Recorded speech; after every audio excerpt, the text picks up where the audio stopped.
How do I start? You're like, hi everyone, this is the Minute Women Podcast. My name is Grace, and I say I'm Linnea. Okay. I literally was Every like, time. what do I say? This is why I'm here. How do I podcast?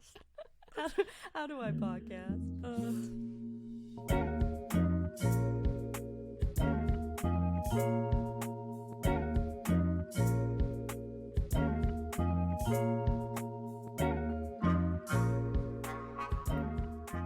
Hi everyone, welcome back to the Minute Women Podcast. My name is Grace. And I'm Linnea. Whew, we got through the hardest part of the episode. I know, right? That's the tricky part. Saying the same thing we say every episode. And we're back from summer vacation. We are, and we have the most exciting news.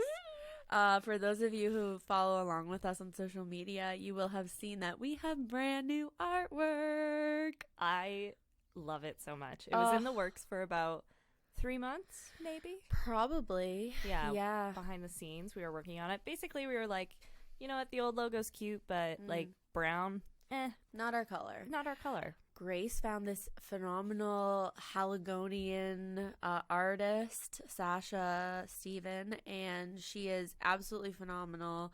She totally worked with us to kind of understand like our vision and what we wanted and make it exactly like there's no part of the artwork that I'm like, oh, I wish that was a little different, but like I'll live with it. Like it's perfect. Like it's exactly what we wanted. Yeah, we basically were like, we want something with a retro feel. Yeah, I just sent Grace color swatches. Like, these colors, which please. were actually really helpful, and she Yeah. like integrated all of them. Like She did. Oh, it's phenomenal, and just the imagery, and it's so cute. it's so cute. So yeah, she was the easiest person to work with ever. Like literally, like we sent away our ideas, and the first draft, like I think there were 2 changes. Yeah, It's so good, and I love it so much. It's so good, And I love the colors. and it's just like so fun. Like each image is so special, like in itself. Yeah. Like each image really helps to describe like our podcast, and that's pretty cool. The toaster, the burnt toast is my favorite little thing. I like the toaster. I really love the bonjour. Hello, bonjour. Hello, bonjour, Molly Johnson. Yeah, because that I'm one's like, really that's cute. a funny bit. Yeah. Especially Everyone 'cause should I like love go that. through the art and like let us know if you know all the references. Yeah. Like what does each one reference? Because there were even ones that I was like, that's like looks really cool, but I don't get the reference. And I'm like, oh, that's the that. reference. Awesome. Yeah, and not all of the references are episodes that we've done. yeah, no, there's still some we have yet to do. So that's cool. They can serve as our inspiration for future episodes. Exactly. So check that out, and more kind of revamping on our look to come. Yeah. So, There's new merch out with the new Yep. logo and the new artwork. So you can go to the Minute Women store if you would like to pick up some new merch with our new artwork. because we know you would. I'm going to have to grab some. Yeah. And yeah, like if there's any of the little icons that you want pulled into like, because I just want the toaster on a t-shirt. So Yeah. like, I know that one's probably coming, but if there's like ones that people would like, let us know. Yeah. I want like a little lunch tin almost with like all of the things on it. That's so cute. I love that. I want just like either the Canada, like that one, or the Molly Johnson, or the toast just on a mug. Oh, we should make the Molly Johnson one, but it's like the name tag actually goes where it would go on your shirt. That's funny. That's funny. Wow, look, excited. creative work happening right here. All right. Enough about the merch. Enough about us. Let's talk about what we're talking about this week, because I don't know, and it's so exciting because it's kind of been. We've gotten to the Have You Got a Minute since we've been doing those. So obviously I'm not surprised about those. And then the episode that came out, that we recorded on my birthday, I had given Grace like 3 options. So I like kind of knew. And then before that was Blue Nose. So I like knew about that. So this is the first time that. You're right. I hadn't thought about that. Yeah, this is like our original format. Like I have no idea what we're talking about today. This is the first time in a while. So excited. Probably like 2 months, like 8 weeks anyways. Yeah, I'm so excited. Well, so initially I picked this one because I thought it was about the Olympics, but it's not. Oh. So I picked the Paris crew which is the That's rowing not the team. Olympics? It's not the Olympics, right? What? I thought it was at the Olympics, but it's not. It's at the International Exposition. So it's before the Olympics even were a thing. Oh, weird. Yeah. I totally thought that was an Olympics one. So I love this one. this is a great Heritage Minute. It it gives me chills when I watch it. 100%. It's a very well directed one. So basically it's this team of rowers from New Brunswick that go and compete in this international rowing competition.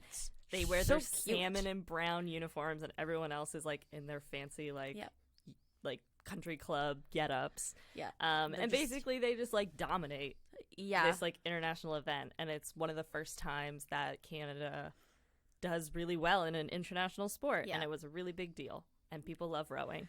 People do. But they do not talk about some weird-ass shit in that Heritage Minute, and we're going to talk about it today. I'm so excited. I'm saying that this episode brings back murder. Oh, yeah. Okay. There will be murder in this episode. There will be death. I also just want to say, you commented on how well it's directed, and it really is. There's such a story. Like, a lot of the minutes are a little bit more informational than this one, where this one really doesn't give you a ton of information verbally, as it just kind of like shows you, and like you see the crowd and you see the rowers, and it's done very, very well. AK, also known as I thought it was the Olympics. Totally not the Olympics. It was that good. So the first known modern rowing races began from competitions among professional watermen in the United Kingdom. That sounds like a British thing. Yeah. Let's move boats fast. Okay. And they started because they were providing ferry and taxi services on the river Thames. So basically like canal guys rowing people like across. gondola people in Italy. In Italy. Basically the same thing, except a lot less like pasta and romance. It's like, where are you going? We don't go there. Prizes for wager races were often offered by the London guilds and livery companies or wealthy owners of riverside houses. So it's just wealthy people being like, put on a dance show for me, dance. Yeah, exactly. The oldest surviving such race, the Doggett's Coat and Badge. British competitions have the stupidest names. Like, the Doggett's Coat and Badge was first contested in 1715 and is still held annually from London Bridge to Chelsea. Did I send you the TikTok video of the guy naming or deciding Olympic sports? No.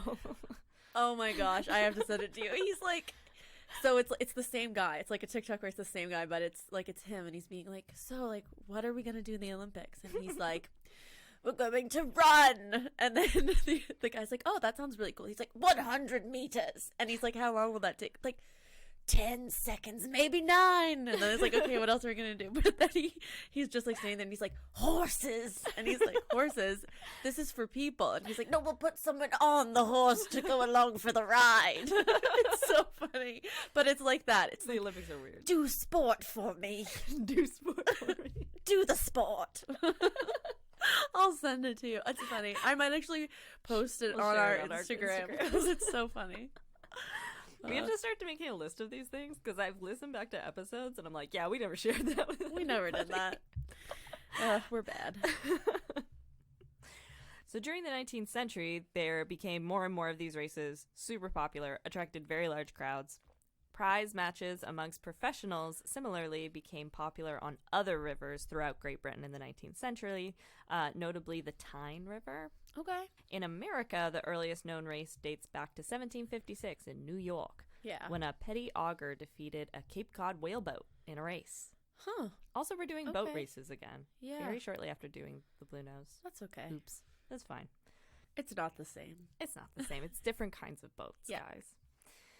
Amateur competition in England began towards the end of the 18th century. Documentary evidence from this period is sparse, but it is known that the Monarch Boat Club of Eton College and the Isis Club of Westminster School were both in existence in the 1790s. The Star Club and the Aero Club in London for gentlemen amateurs were also in existence before 1800. At the University of Oxford, bumping races were first organized in 1815 when the Brasenose College and Jesus College boat clubs. Jesus College, Grace. It's probably pronounced Jesus. Yeah, that's British. That's so British. They had their first annual races, while Cambridge had their first recorded races in 1827. I have a cousin who rode for Cambridge. That's cool. Yeah, she was very good. Cool. There was a girl from Bridgewater who rode for Harvard, which I thought was cool. Big deal. Well, she also didn't row before she went there. Oh. She was a big softball player, and she got there, and she was like, I could probably do that. We have a friend from curling who rode very, very highly competitively, and then her body broke. Yep. No, she's broken. And she's broken. Hi, Haley. She plays on your softball team. She does. Yeah. And she curls with me. She's great. Yeah. She's not broken. Basically, what all of this is trying to say is that rowing was like the most white-collar sport imaginable. I thought you were just going to stop at white. And I was going to be like, I agree. Also that. Okay. It's just like bougie, rich white guys rowing for their schools and country clubs. Like, it's not a very accessible sport. It's not expected that, like, lower class people are going to be able to participate. Also, it's not like you big arms. It gives you big arms. It's not like baseball or something or cricket. Where it would be far more accessible to a lot of people. Yeah. This is for, like, the rich people. I'd be the little person, the coxswain or whatever, in the front of the boat. I don't even know the positions. So it's the little tiny person who yells at them because they have to be small. So all the other rowers are, like, tall, and then it's a little small person. Haley was like, you'd be a good coxswain. And I was like, thank you. Because you just sit in the front, you're like, row, harder. I wonder, like, when that, because this race is 4 people. Yeah. So I don't think they have a coxswain. But when the boats get longer, they do. Yeah. I wonder when those started coming about. Which I just imagine as a man who's like, more. Yeah. More. And then they realize, oh, shoot, they can't see where they're going. So they need a person in the front to be facing the other way. To be like, you're good. Into, like, bridges and stuff. Yeah. So basically, no one expected that 4 guys from the woods of New Brunswick were going to come out and be, like, some of the best rowers in the world. And let me tell you, there's a lot of woods in New Brunswick. And there's a lot of woods in New Brunswick. And rivers. And rivers. So, match made in heaven. And liquor stores. Maybe not then, but. Linnea is just thinking about her drive to PEI that she has to do after this. Yeah. And all the liquor stores she will pass. Yeah. In the 19th century, the economy of St. John, New Brunswick, located on the beautiful Bay of Fundy, was dependent on water-based industries such as fishing, shipbuilding, and shipping. Mm-hmm. The ocean provided not only a means of living, but also opportunities for recreation. Water sports were popular pastimes, rowing in particular, and participants employed their strength, knowledge of the water, and skills in boat design in local competitions. Winners of local rivalries typically moved on to compete against teams elsewhere in the region. For example, in 1856, a St. John crew won a race in Massachusetts against a New York team. So they're like, it's not uncommon for you to, like, go travel to compete, but it's pretty regional. In the mid-1860s, Robert Fulton, Samuel Hutton, George Price, and Elijah Ross began racing together. The team was built of 3 fishermen, and then the exception is Elijah Ross, who was a lighthouse keeper. Oh. He's like, I've always wanted to be in one of those things. He just started rowing because he needed to leave. He needed to get to the mainland. Needed to get the fuck out. During this period, rowing at an elite level was classist and a club sport. Prestigious sports clubs sponsored teams, and they weren't worried about some bumpkin upstarts from New Brunswick. Right. But together they achieved local success, defeating other notable city teams throughout the 1860s. Yeah. The Montreal Gazette later declared, from their childhood up, they had been almost more at home on water than on land. Oh. What a stupid way of saying that is. People from the past talk dumb. I realize that didn't sound particularly intelligent, but people from the past talk stupid. I also love this Montreal Gazette article. Okay. Because they then go on to basically give you, like, a dating profile of every single one of them. The Montreal Gazette is also the one who coined Jackie Robinson, the, what they call the comet. The, like, black comet or something? No, it was maybe worse than that. It was worse than that. Because it was like, ooh, it was like you tried so hard. What was that? Maybe it was the Black Comet. It was just like, we want to call you the Comet. The Black Comet. Yeah, no. something like that. It was like, oh, cool So nickname. close. And then it was like, no. No. Oh, the Montreal Gazette. So they give dating profiles of each guy? Sort of. Okay. So this is what they write. Okay. Robert Fulton, the stroke, is 25 years of age, stands 6 foot 1 inches, and weighs 168 pounds. Nice. His complexion is a swarthy brown. And his face bears the impress of indomitable energy and pluck. Oh my god. His shoulders are broad and chest is well developed and loins spare. In fact, he is in every way beautifully proportioned and would make a capital model for a sculptor. Oh my god. And that's just one of them. Another one. Elijah Ross, the number 3, is 5 foot 11 inches in height and weighs 158 pounds and is 25 years of age. He too is of dark complexion and is a decidedly handsome man. His muscular development is immense, and his whole appearance is that of a well-trained athlete. Oh my god. Samuel Hutton, who pulls number 2 oar, is of dark complexion and has dark brown hair. They're just tan. I know, they're just Acadian, probably. They're like Acadian tan, like they're boys who just get super tan in the summer when they're rowing. Yeah. He is compactly made and possesses a very considerable development of chest and shoulders. Oh my and God. Exhibits a very appearance of great strength. From his countenance, we should judge him to possess a more nervous energy than any of his comrades. So he's like the nervous South boy, I guess. And that he is not one of the slow, dogged kind, but rather given to going at things with a viewing to finishing them in a hurry. He is 25 years of age, stands 5'10", and weighs 158 pounds. Oh my god.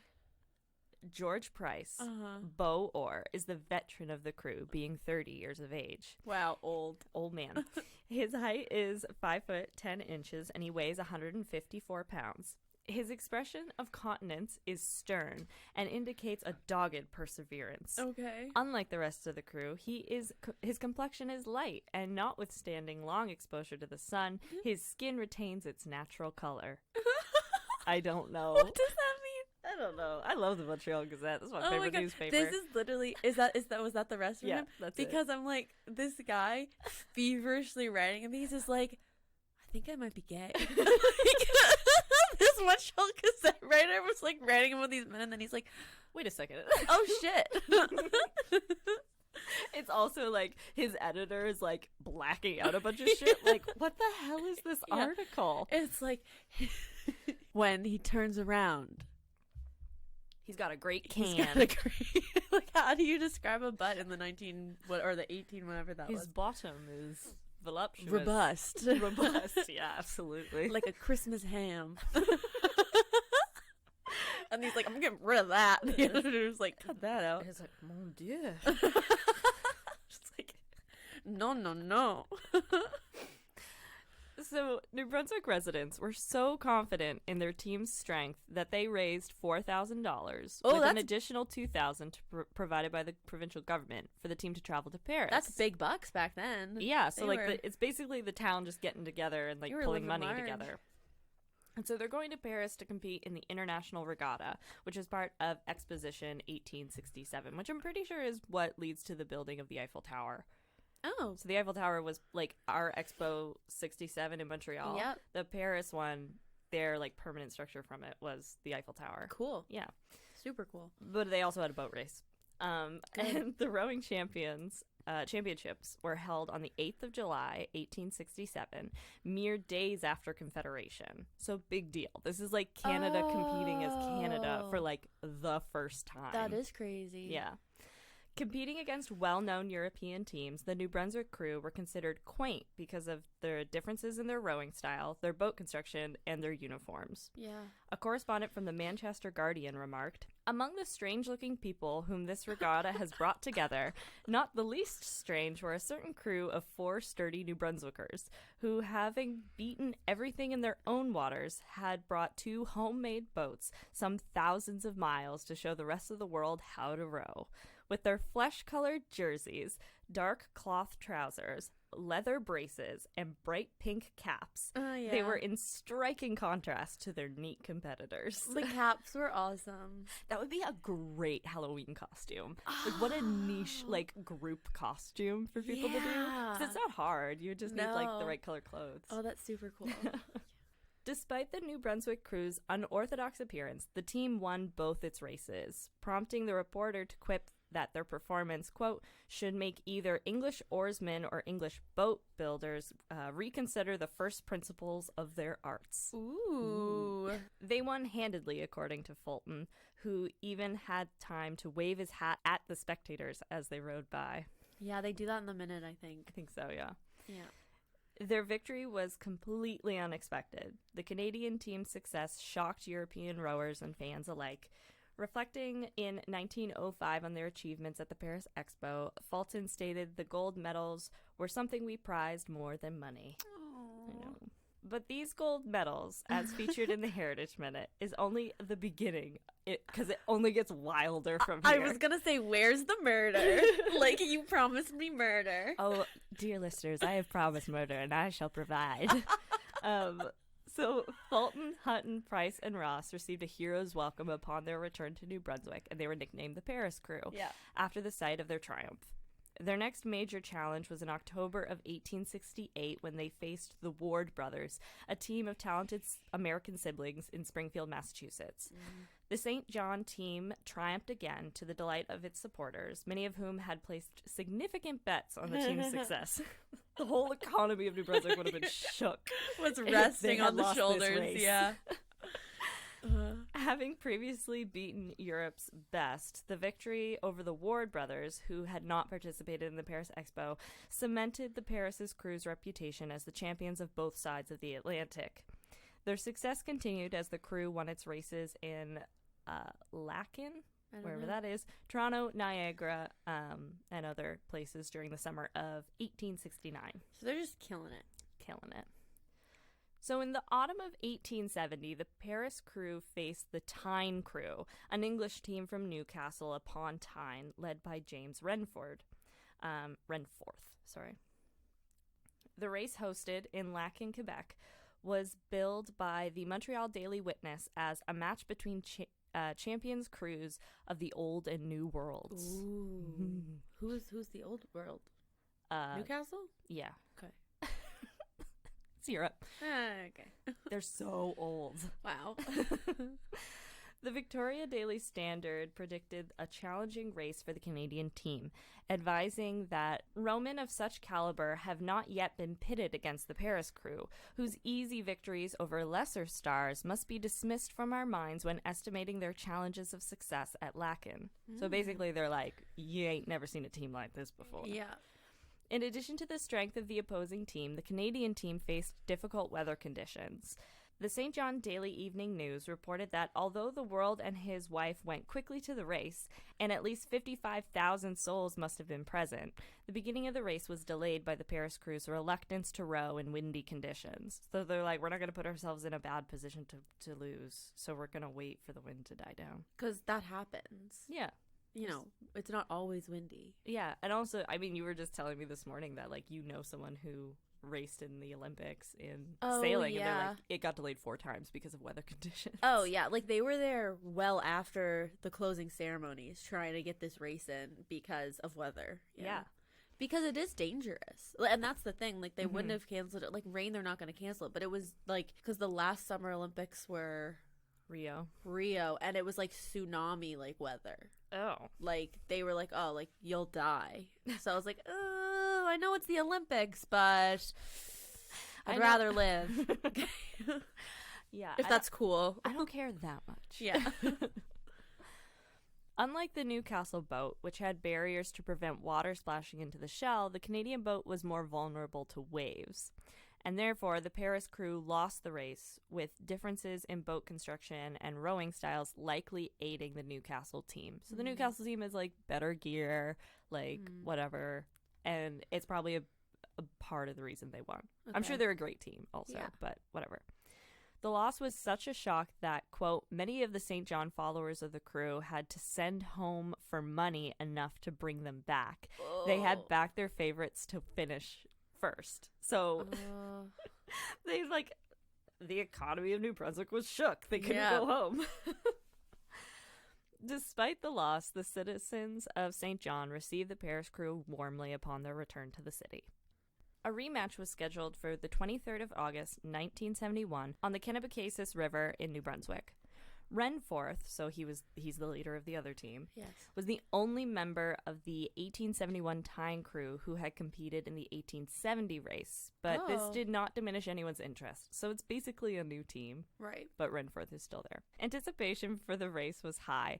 The Montreal Daily Witness described how the owner of a cottage overlooking the river let out his 6 front windows for $10 and charged 10 cents for people to stand on the front lawn. Oh, that's so funny. So he's like, you can come in and watch through the window for $10, or you can stand on my lawn for 10 cents. When we used to be able to have live shows in Halifax before, COVID, there'd always be a show on the Commons. Yeah. And the people in the North End would rent out their driveways for parking for like cash, like good money. Like it'd be like $30. You can park in my driveway for the show. Yeah, they'd have like, I remember little kids would like sit outside on like lemonade stand things and be like, give me your money for my mummy. The St. John people, old and young, rich and poor, were prolific in their displays of pink ribbons, the Paris crew colors. Rarely to be seen, the noble dark blue of the Englishmen. So, just nobody likes those boys. The same newspaper estimated that the number of spectators had reached about 20,000 by 7 a.m., and were every minute being added by the hundreds. That's insane. Who cares? Where are those people coming from? I don't know. These are like the woods people of New Brunswick. Just like emerging. I've been underground for 14 years. This podcast truly deserves the video content because I will say that we communicate a lot through body language. We do. It's a problem. For what is that called? Like visual aid. Linnea just put her hands out to her sides like Aragog the spider from Harry Potter and crawled towards Grace in the air. Exactly. The race began at approximately 7:30 in the morning. The two teams were close for the first 3/4 mile of the 6-mile course, at which point the Newcastle team attempted a burst of speed to overtake the Paris crew. Renforth fell backward into the arms of his teammate, Henry Kelly, prompting the Newcastle team to row to shore. Amidst the general confusion, the Paris crew completed the course. Okay. I was going to ask how long these races were. This one's about 6 miles. Okay, cool. Which is long. Some onlookers suspected that the Newcastle team had been bribed to deliberately lose, while others questioned whether Renforth had been poisoned. What? People are like, someone's trying to kill Renforth.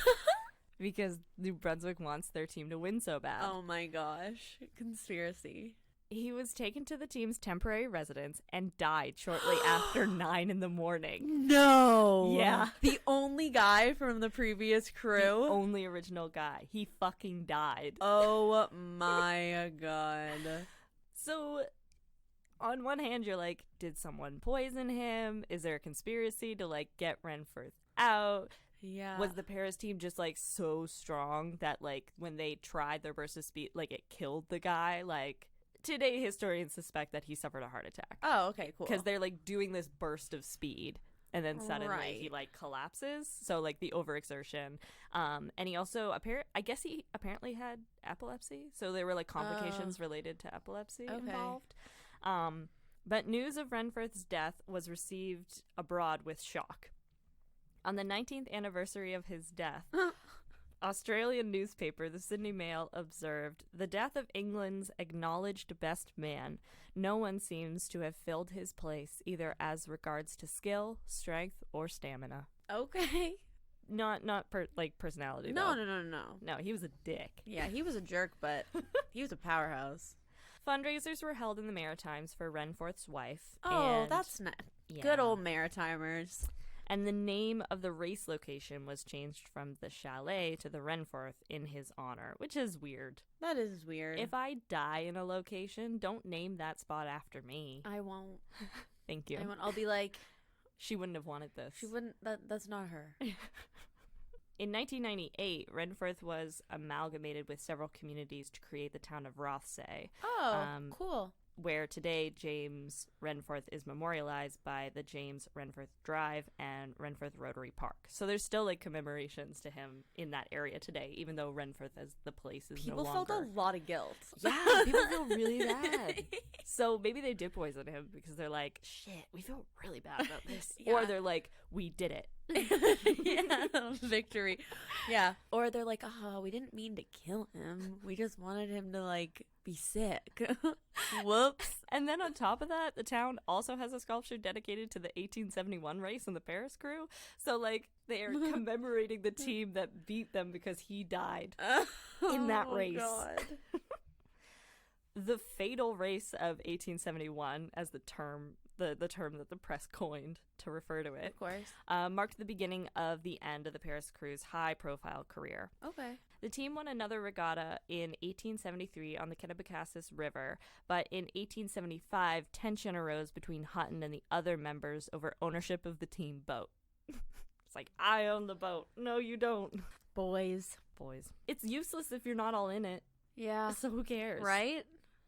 Fulton, Hutton, Price, and Ross raced together for the last time in 1876 in the American Centennial Regatta in Philadelphia, where they were badly beaten by a raw crew of Halifax fishermen. Well, you know. You win some, you lose some. Props to Nova Scotia. At the same regatta, Torontonian Edward Hanlon was victorious in another category, heralding a new generation of talented Canadian rowers, and a shift in the popularity from the 4-person boats to 1-person sculls. So, I mean, they just come and go with popularity, but 1-person rowing was now super cool. Yeah. Samuel Hutton passed away at the age of 50 in August of 1894 when the yacht on which he was sailing, the Primrose, capsized during a regatta. Another death. This episode is full of murder. Maybe. Possible murder. Potential murder. Someone really wanted the boat. So, yeah. It all comes down to the boat. Yeah. Robert Fulton competed successfully in individual sculling races until 1874. Cool. Following his retirement from competitive rowing, he remained active in water sports, sailing, and refereeing regattas. Cool. According to the St. John Daily Sun, in 1875, he was appointed a boatman and tide waiter in the Customs Service and was ever a good official. Fulton passed away in February of 1906 at the age of 61 and was buried in the same cemetery as Samuel Hutton. The St. John Daily Sun described Fulton's funeral as, quote, one of the largest attended in St. John for years. Aww. In his final years, George Price worked as a customs official as well, like Fulton. He died in March of 1909, and Elijah Ross became a well-respected boat builder. Oh, cool. He was the last living member of the team. Ross sold the Paris crew's boat in 1909 and rowed it across the harbor a final time to deliver it to its new owner, a syndicate of St. John residents, because he reportedly wished, according to the St. John Sun, for the boat to remain in the city. Ross died in November of 1920. The Paris crew was notable not only for its athletic triumphs, but also for the excitement and pride its members sparked in the recently established country of Canada. In 1881, the Toronto Daily Mail argued that the expo in Paris marked, quote, the first occasion on which Canada had distinguished herself abroad with the oar, and the victories were hailed with enthusiasm from one end of the newly created Dominion to the other. Prior to the crew's first race against Newcastle in 1870, the Toronto Globe reported, perhaps since Confederation, nothing has occurred which so thoroughly brings home to the broad masses of our people that our bold maritime friends are now our fellow countrymen in name and fact. Aww. It is a glorious responsibility that it is upon the Paris crew to be the first to uphold the strength, skill, pluck, and honor of our country's athletes. This was a young nation before the First World War, before its landmark symbols of nationalism had been established. And for unity and nationhood, they turned to 4 plucky rowers from St. John, New Brunswick. Aww. The Paris crew established a legacy of rowing, a sport we still dominate on the international stage. Currently at the Olympics. Yeah. We already have medals in rowing. And yeah, the Paris crew is in like the St. John Sports Hall of Fame. They're in the Canadian Sports Hall of Fame. So yeah, cool guys. And murder. Yeah, Canada's 10th medal in this current Olympics was actually for the doubles sculls. Oh, okay. So in rowing women's, yeah, nice. Which is cool. We're still good at that. A lot of them come from Dartmouth, like oh where we yeah, are, the Lake Binook Club Lake is very Binook Club, prestigious and prominent. Yeah, a past professor I had at Acadia, Ann Dodge. She was an Olympic rower from Lake Binook Club. Interesting. Yeah, her husband actually is the coach of the women's softball team that just won bronze. Oh, well, there you go. Yeah, which is super cool. Yeah. So, yeah, I did this one thinking it was about the Olympics. It wasn't. It wasn't, but, you know, same vibe. It was still good. Vibe. This, when you said off the top that this minute, like, gives you chills, like, 100%. Like, it's such a, It's a good one, and I think it's one people don't, like, remember very often. No. It's no, not but one it's I a would good think one. of off the top of my head, Yeah. but, like, it is a really good Heritage Minute. It's similar to and now that I think about it, I wonder if that's why the Blue Nose one is in black and white for some reason, because in a lot of ways they're very similar. It's like showing, like, obviously the boats are different, but it's like crowd and then water and then boats racing. I and think that is possible. It's cut very similarly, so I'm wondering if they just made it black and white to be like, to make it different. so you know that it's different. Yeah. And that it's, older. I guess it's not, though. The Paris No. crew is older than the Blue Nose. Yeah, Yeah. Blue Nose was like 1920s. Mm-hmm. So, yeah. But anyways, yeah, that's the Paris crew. It was a really fun one to do. I love sports. Loved it. I love sports. We're kind of like getting sparse on some sports ones. I'm hoping they make some new sports ones soon. They made the Acai one, which is the Japanese baseball team, which we'll have to do at some point. But I wonder if they'll ever do one for like the Vancouver Olympics or something. Not until people die. Yeah, it'll be a long time. And I'm not saying like murder. I'm just saying like a lot of heritage minutes don't come out until after that the person or the people in the minutes have passed away. Yeah. And yeah, the only reason I can think of that is so they haven't done anything scandalous. Like once they're dead, you know that they're not gonna like do something super scandalous. Like they're gonna have there will be one for like, I'm surprised actually they haven't done one for Wayne Gretzky's dad yet. Oh, I know. Because I feel like either Wayne will get one. I feel like it would be combined. Like it would be both of them. It would be like a one father-son Heritage Minute. bit. It would be like a Tim Hortons commercial when like the dad takes the kid to hockey, and then it's like, oh, and then he's taking his kid to hockey. Yeah. No, that'll definitely come. I think there'll eventually be a minute for David Pelche and Jamie Saleh. David Saleh and Jamie Pelche? Potentially. The skaters who were robbed. Rigged, the Russian judge scandal of the 2000 Winter Olympics? 2002 Salt Lake City. 2002. Or 1998. One of them. Anyway, the Salt Lake City Olympics where they obviously came first and then lost. And there was a big scandal, and then they eventually got awarded the gold medals. Yeah. But, yeah. In a long time, Tessa and Scott. Yeah. And it'll start when they're little. Oh, my God! I don't think we've ever told that story on the podcast, have we? I don't know that we have. Because that is like, someday we will tell it. It'll have to be a Have You Got a Minute someday. But it's basically the story of how Linnea and I became friends. Our origin story. It's our origin story. It involves Tessa Virtue, Scott Moore, and Patrick Chan. And then 4 Olympic Scottish curlers. Yeah. Yeah. Yeah. A story for another time, dear listeners. Well, thank you so much for listening to another episode of the Minute Women podcast. This was so fun. So happy to be surprised and shocked and to hear about murder in Canadian history. Maybe not murder. We don't know. We don't know for sure. Again, please check out our awesome new artwork and let us know what you think. Let us know, like Grace said, check out and see if you understand all the references. Let us know which one is your favorite little image. Sasha did a phenomenal job. Yeah, and definitely go follow her on Instagram. She's for sure. at Sasha Steven, which is SACHA and then STEPHEN. Yes. She's awesome, and her artwork is just like so like cool. It's like retro cartoon. Yeah, like I wasn't sure what we were gonna get looking at her like Instagram timeline, but I absolutely love her artwork. Yeah, and if you're looking for artwork, she's like so easy to work with. Yeah, like 100% recommend anybody go work with her. And yeah, she's amazing. And if you haven't gotten enough of the Minute Women, you can go check out our website, minutewomenpodcast.ca. It's recently been revamped to match our new artwork, and on there you can find our social media links. We're Minute Women Podcast on basically all social media except Twitter, which is at The Minute Women. But yeah, you can find a link to our merch store. We put out new episodes every Wednesday, and you can find us on all your favorite podcast platforms. So until next week, have a good one. Bye. Bye.